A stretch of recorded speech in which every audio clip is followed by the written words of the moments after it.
Well, hi everybody. My name is Tamara Healy, and I am the New York State 4-H Draft Horse Chair. And we are here today, a few days into April, on this lovely spring day in Johnstown, New York at Classic Carriage Service. So I'd like to introduce myself and my cohort in crime here.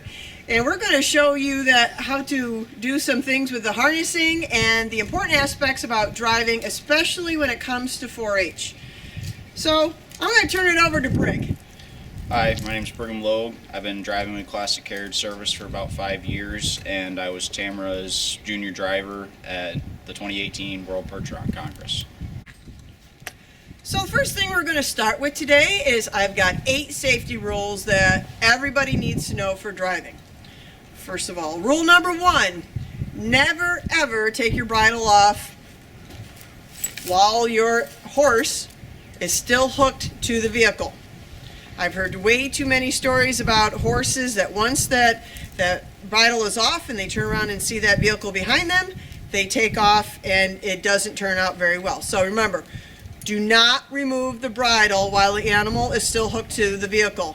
Plus, this is also show rules, so you'll be eliminated. Not only will you probably wreck equipment and have other problems, but you'll be eliminated from the show, and that ruins the day real fast. Second safety tip, never try to put the bridle on without having something around the horse's neck, such as a halter or a neck rope, so that if they do start walking away, at least you can grab a hold of them. Number 3, never start to hook your horse up to the equipment, to the cart, or to a 4-wheel vehicle without having the reins attached to the bridle and in your hand. So make sure that you have the end of your reins, or lines as we call them in the draft horse world, attached to your bit. My preference on reins is having a buckle instead of having a snap. My personal opinion, I've seen snaps fail and somehow magically come undone. Fortunately, there were enough of us around that there wasn't a wreck. So make sure that this is attached to your bridle and the reins are in your hands. Now make sure that you never try to back up your horse or pony if you're hooking to a cart by trying to get them to back into the shafts. Always make sure that you lift the shafts up so that they don't step on it, because if you're going out for a drive or you're trying to get into the show ring and you're trying to back them in between those shafts, all you need is 1 foot, 1 hoof to go in the wrong spot on a shaft and break the shaft, and that ruins the day as well. Another thing, make sure that you do not take your horse or pony and just tie it up to the trailer with it still being attached to the vehicle. Now, I know we see the Amish do that a lot, and that's standard practice for them. But you also have to remember that those horses are being used every single day, and that's their form of transportation. So by the time those horses get to the hitching post, they're glad to stand there. We don't use our horses like that. So don't leave your horse or pony unattended, tied to the trailer, still in the bridle, still attached to the vehicle, and just walk away. And make sure that you never start to unhook your horse somewhere, especially when you're away from your own home farm, without having somebody there who's capable of holding their head. Now, it's not a bad thing to ask for help if you happen to know someone who is capable. It just helps save you in case the horse is a little nervous. Well, away from home, you're at a show, you're at a clinic. So make sure you have somebody who can help you with having a capable person on the head, and that you can get your horse unhooked safely. When you're ready to go, make sure that the driver is the first one into the vehicle and the last one out. No exceptions whatsoever. Okay, maybe my dog, but he's responsible for his own self. The driver should be the first one in to make sure that everything is in proper order, working order. Overlook the harness real quick before you get in. And if you're having a passenger, especially if you are required to have an adult driver in 4-H, make sure you get in first and then allow the adult to ride with you. And make sure they get out first, and then you're the last one out of the vehicle. And the last safety rule is never, ever, ever, ever go anywhere when driving without having a whip. not just in your hand. If you are not able to hold it, make sure there is a whip holder on your vehicle and you have it on the vehicle at all times. Whips do come in various sizes. The bigger the horses, the longer the whip. The smaller the horse, the smaller the whip. And this is an extension of your hand, because we do not have all the aids that we need when we are riding, such as your legs, the weight of your body, your hands. We need to make sure that we have some way to communicate if we need to, because we can't just reach down and say, excuse me, could you please not back up? This is an extension of your hand. So if you're not able to carry it while you're driving, because you may not be experienced enough, make sure it is in a whip holder. So those are 8 tips for safe driving. Now I'd like to talk about the 4-H rules that require certain attire and certain tech. When it comes to your attire, you need to make sure that you're wearing a helmet. And I do wear a helmet when I drive too, especially when I'm breaking horses, because I don't have that hard of a head. You want to make sure you have your boots with a distinguishable heel. When you are competing in a 4-H driving class, you're going to need one of these. And everybody thinks, oh, that's silly. This is a lap robe. And it's meant to go over your clothes. And it's a very practical use from when driving was the mode of transportation. Because if you had nice clothes on and you were going someplace such as church, as I have done this, I'll put my lap robe on because I have my nice clothes on. And when I arrive to church, I take my lap robe off. So you want to make sure you have a lap robe, and it should come all the way around your waist.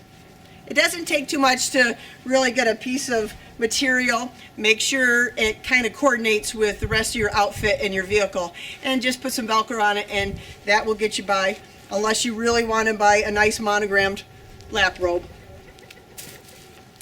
And you're going to need gloves. It's just a good idea anyways. I drive with gloves.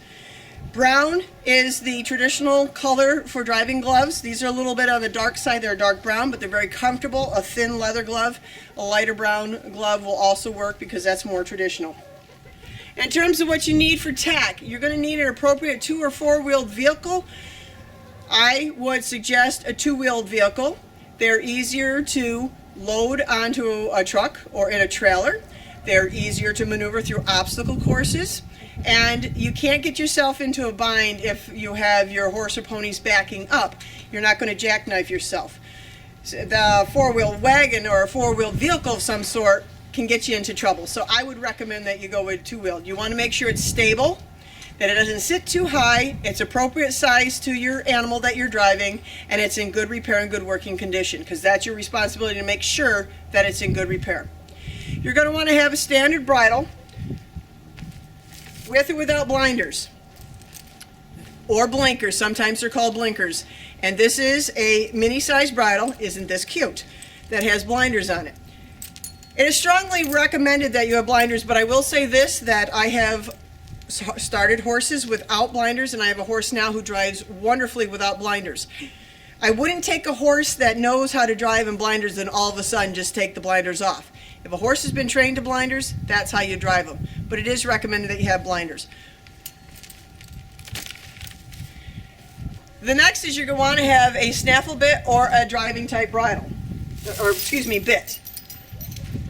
This is a driving bit. It's called a Mullen-Mouth butterfly. This is a half cheek, and this is also a Mullen-Mouth. These are driving bits, but a snaffle bit is also acceptable for the 4-H rules. You will need breeching or cups. I personally prefer to see breeching on the harness. We will talk about that when we get to the harnessing part. It is important to have it for backing the vehicle. The cups will go on the tips of the shafts. That's more for minis and more of the mini, registered mini driving style. I personally prefer the breeching, but you do have to have either one of those. You wouldn't have the cups for a big horse like we have here at Classic Carriage Service. We have draft horses. We definitely go with the breeching. And a whip. I've already talked about the whip being a must in my 8 rules. Now, let me just talk quickly about the whip. If you're really serious into driving, then find a whip that is comfortable, because a lot of the times you can easily go and buy a cheap whip, but you'll find that it's not weighted properly. And this is an example of a very inexpensive whip. Remember, you get what you pay for. Here's an example of a different whip, a different company, and this is much more balanced. And this is actually, I think, a titanium shaft on this, and I don't have a lot of drawdown on my wrist, so it's not going to make my wrist tired. Same thing with these whips. Very well balanced and light. You will definitely need for 4-H an overcheck or a side check. That is this piece of the equipment, and this happens to be a side check. This you have to have. There's no ifs, ands, or buts. You need it for 4-H driving. The side check has a ring that it goes through. It attaches to the bit, and then this part attaches to what is called a water hook onto the back pad or the saddle of the harness, and it helps to keep the animal from putting their head way onto the ground. Okay, it doesn't have to be tight, it doesn't have to be checked up so if the head is up, it just has to be on there. An overcheck, it would come down the front of their nose and attach there. And the last thing that I wanted to make sure I talk about with the bridle is that you need a full nose band. Now, a lot of draft horse bridles have only a half nose band, but 4-H driving, you need the full nose band, so it completes. It could either be a cavesson, a drop nose band. In this case, it has a strap here to make it the full nose band, but that is also required. And lastly, you need an appropriate driving harness, especially it's appropriate to the type of vehicle that you're driving. This is our mini horse Gracie, and we're going to be taking you through how to harness using a collar type harness on a mini horse. So Brigham is putting on the collar first, since this will be most important. This will have the hames set against it. He's making sure that the hair on the mane is moved so that it's not binding underneath the collar.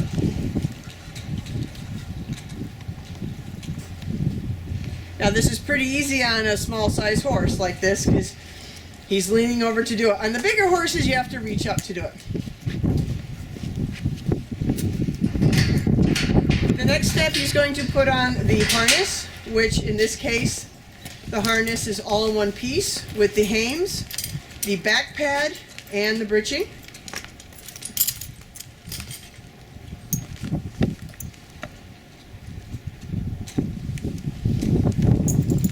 You want to make sure you don't have any twist in your harness. This particular harness is made of a synthetic material.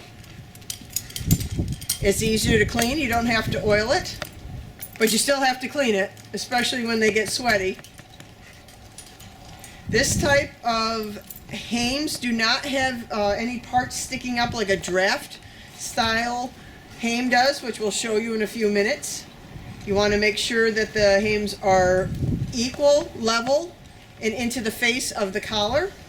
And on the bottom, you notice he's kneeling down. He is tightening the bottom hame strap so that the hames stay perfectly into the face of the collar and don't come loose.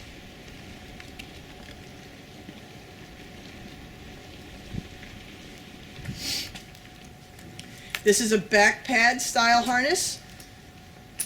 And this harness is set up for driving to a cart.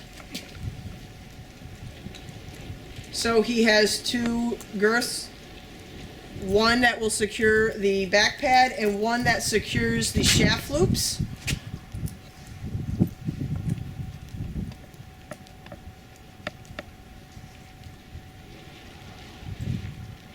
And these just happen to be unbuckled on the near side, the left side of the Mini. Very traditional to the way we undo saddles, whether it be English or Western.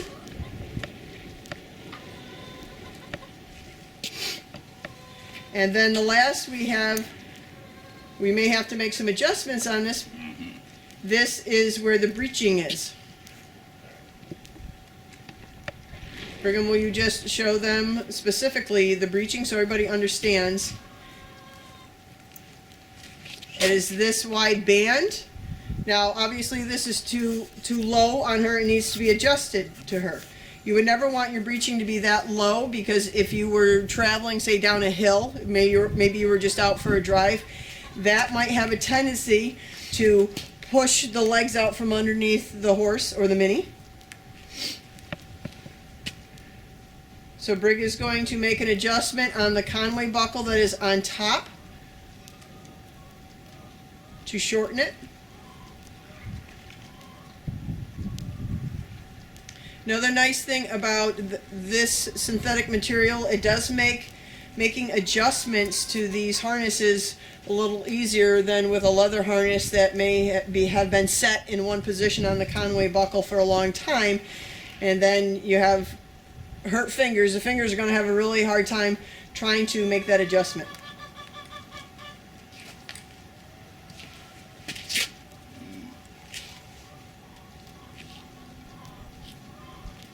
Now that hip drop, the two straps that come off each side, should be up to the top of the croup. So it's going to need to go up quite a bit more. And this harness has a crooper on it.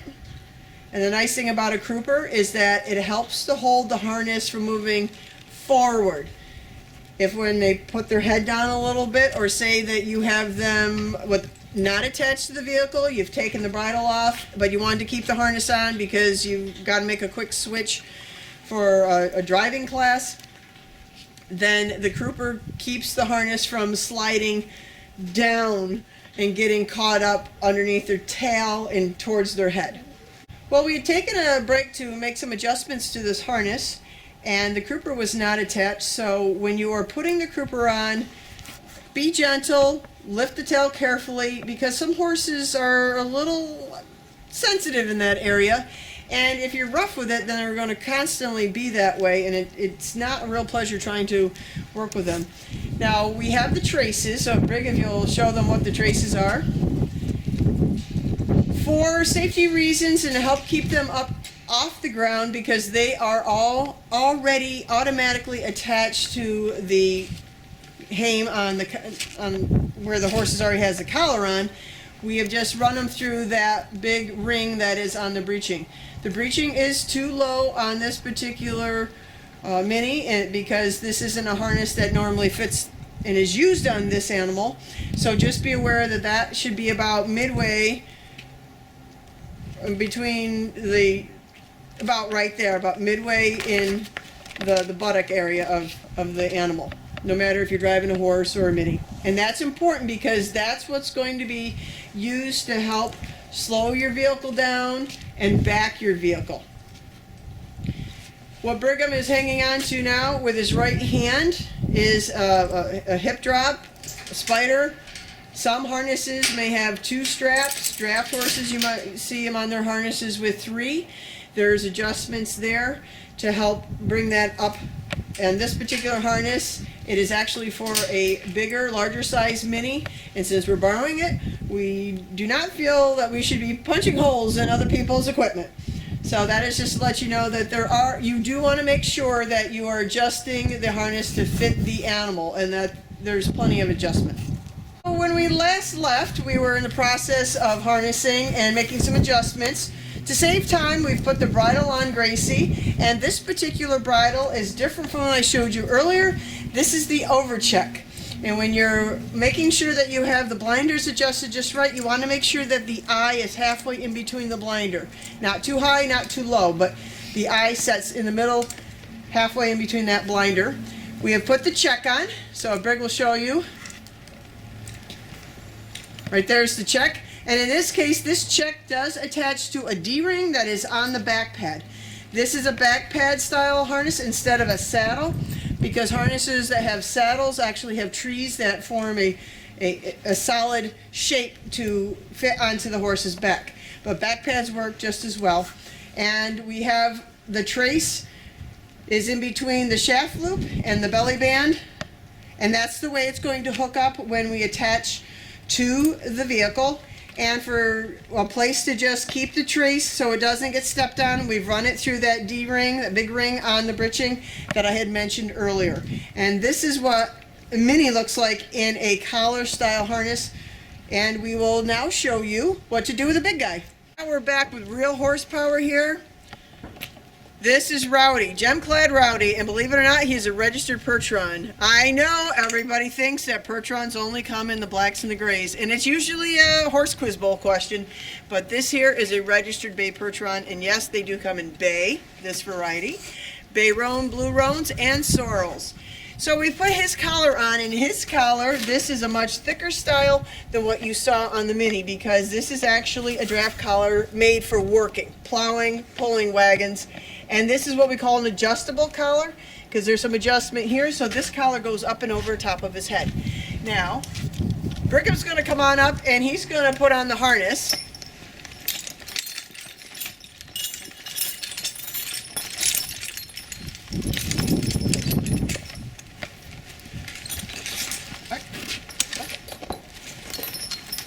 All right, now this is a work harness, so this is much thicker leather. This happens to be a leather harness, but everything is thicker. The traces are thicker, the straps are wider.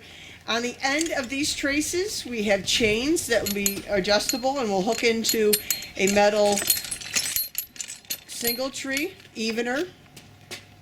And this style of hames have the balls on top so that if you are running a check, it doesn't flop over either way. And there's a decorative, the silver balls on this particular hames, because this is all silver hardware. And here's a little bit of quiz bowl trivia. I've seen this question before. The name of the person who makes all the hardware for harnesses and saddles is called a lorimer. And I've seen that question before. It comes around, so just keep that in the back of your mind. So Brig is doing the same thing. He's buckling this on the bottom. So these hames are buckled on the bottom of the collar. He's adjusting to make sure that the hame balls are level, because that's going to be into the horse's shoulder, and you want it an even symmetrical pull on their shoulders so that it's not down on one side and up on the other, because that will definitely sore them. You want to make sure that the strap is tight so that it doesn't come loose. Now, the way I like my harnesses, and this harness can come in two separate pieces, there's a small ring in the middle of the collar, and Brig will just step back and point to it. Rowdy says no, my hair's going to get in the way. Right there, you notice I have a snap on that back strap, so that I've made my harnesses so that you can unsnap the back strap, slide that strap through the back pad. This is a back pad, not a saddle. And it goes underneath the bridge there, and then what I can do is take the traces and put a snap. There's a D-ring on the back pad that I can also hook in for shaft loops if I wanted to drive him single, and we have to the sleigh when we had snow. And then I can take my breeching and the back piece off separately and have the hames in the back pad as another piece. That helps my shoulder. We are now adjusting. He had snapped in the front, underneath, in the bottom of the collar is what I call a pull strap, and this harness right now is hooked up as for a team, so that big heavy snap that's right underneath that collar, about right where Brig's head was, he's pointing to it right now, that hooks into a large ring on a neck yoke, and then of course it's hooked to his teammate, and then the tongue, the pole of the wagon, goes and connects to a big ring in the center of that. He has quarter straps on this particular style harness. Those are the straps that come off the breeching in the back, and they drop down to where he's snapping them in. Now this harness needs to have the traces put into the lazy straps, and he's pulling it back for when he does the crooper. He's going to do that now. I prefer to have croopers on the harness. Some people prefer not to.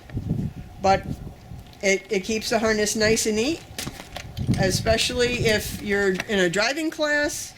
Then it helps it to stay on the horse or the Mini or whatever you're driving a little more securely and doesn't have the sliding around.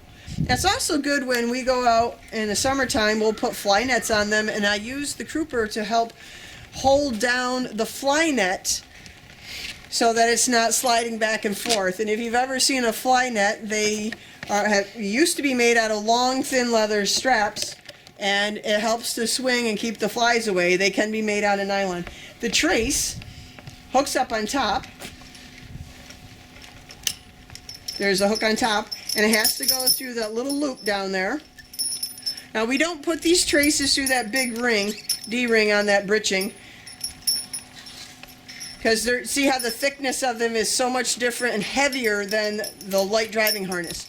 So when you're selecting a harness for a driving animal, you want to select it so it fits to what you want to do with it. Don't think that you have to have a big heavy work harness like this if you're just going to do pleasure driving. Because I actually have pleasure driving harnesses for these horses. And we have a carriage business, so I also have a breast collar style harness made out of a synthetic, the biomaterial, that we use when we do formal events. But since in about a week or so we're going to start plowing and these horses will be doing some raking of hay, this is what the draft style harness looks like. Now we're to the point where we want to hook up the cart. Earlier I mentioned about not having the horse or pony back into the shafts when they're laying on the ground. So what I'm doing is holding the shafts up, and I will bring the vehicle to Gracie, and I will then put the shafts into the tip of the shaft right in through the shaft loop, and then I will pull it forward. All right. Now you're going to, let me have these, please. So I've got someone, you might want to stand up. For safety's sake, I wouldn't want to see you like right in front of her in case she got spooked for some reason, because remember, this is not where she lives, it's where Rowdy lives. And something might scare her, and I'd hate to see somebody get run over because she still weighs more than all of us. So I'm holding the reins in my hand while I do this. Proper adjustment on a cart is making sure that the tip of the shaft doesn't go any farther than the point of the shoulder. So then the next thing I'm going to do is I'm going to take, this is the trace, and it has 2 slots in it, which will attach here to the single tree that has this hook on it. I want to make sure that I take it out of that ring. It doesn't go there when we hook up. That was just there so that it wouldn't drop down and get stepped on or broken. So I have a loop right here onto my shaft that this trace that's up here, I'm going to put right through there. I still have the reins in my hand. Then I'm going to bring it back to the single tree and put it onto that hook. Now, depending upon whether it's a synthetic material or leather, you may have to really work to get it on, but that's okay because you want it to go on harder than you want it to come off easy. You don't want it slipping off while you're driving. Okay. I'm still keeping the reins in my hand, and I took this out of that big ring on the breeching, run it through this loop on this side, and do the same thing.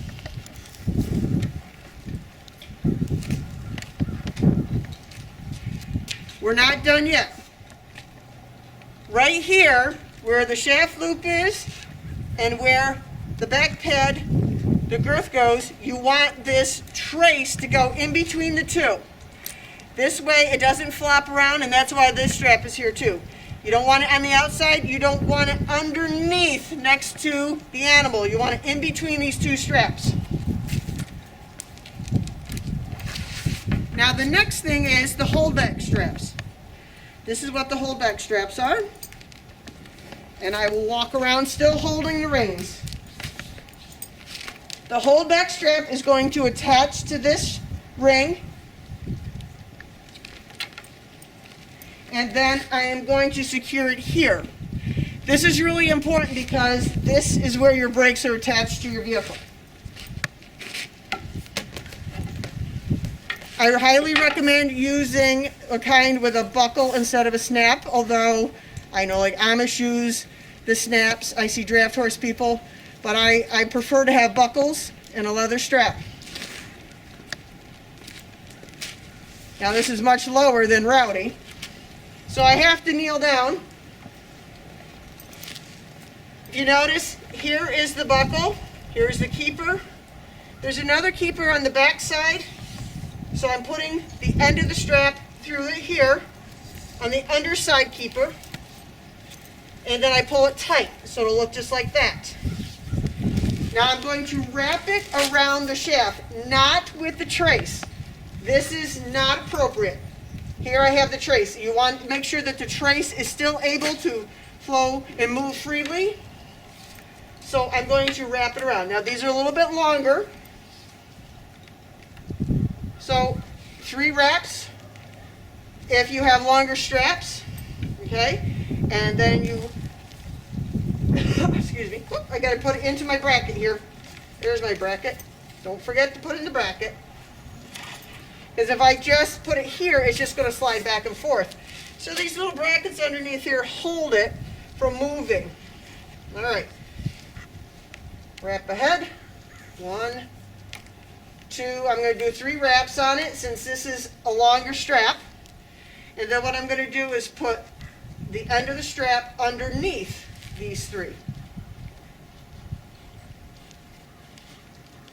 So it'll look like that. If you have a shorter strap, you can do 2 wraps. Then I'm going to buckle over top. Now what I've done is just put it so that the trace is in between the straps here.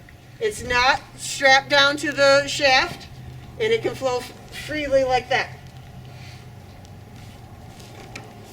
And then I do the same thing on the other side.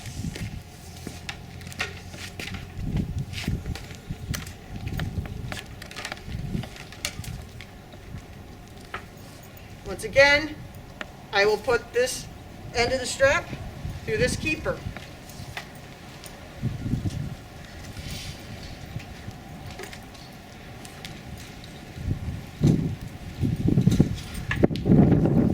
It looks confusing.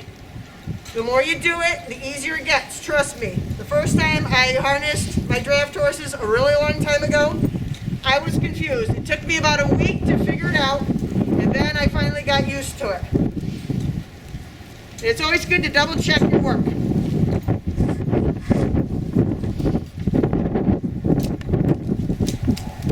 And now that I have adjusted the holdback strap on the other side of Gracie, I just want to talk briefly about the level of the shaft of the cart and the level of the trace. These two should lay level and have a nice line of draft so that it's nice and straight across, and this seems to be a really nice fit for her because this is Gracie's cart. The other thing, when you have your reins, as you're getting into the cart, with this kind of cart that has slats, you don't want to let your reins drop down. This pair of reins does not have a buckle at the end of it, so you might have to, if they're too long and hanging down, just tuck them underneath while you drive. Remember that the driver is the first one in, last one out. Notice I had the whip in my hand. You want to make sure your whip is accessible. I just want to show you another set of reins that actually have this little swivel, and they are buckled so that you don't have to worry about dropping them down and getting them caught up, but you do want to hold the end. So if you have this type of basket on your cart or any vehicle you're driving, you want to make sure that they stay buckled. Having them buckled is always good in case you drop one rein. You can just quickly pick it up without having to chase it around and be afraid that it's going to drop out of the cart altogether. Now, if you're new to driving, or even if you're not new to driving, you want to make sure that you find someone knowledgeable to help you. Someone that you know has a good reputation, not just says they have a good reputation. Someone you've seen drive. Someone that you would like to mentor with. You want to seek that help because this can be a lot and overwhelming, but once you get it, and once you get better at it, it really is a lot of fun to do. And one of the best views is sitting in the cart and going down the road and looking between the ears. So we hope this video has been helpful for you. And remember, seek advice and don't be afraid to ask for help. Be safe.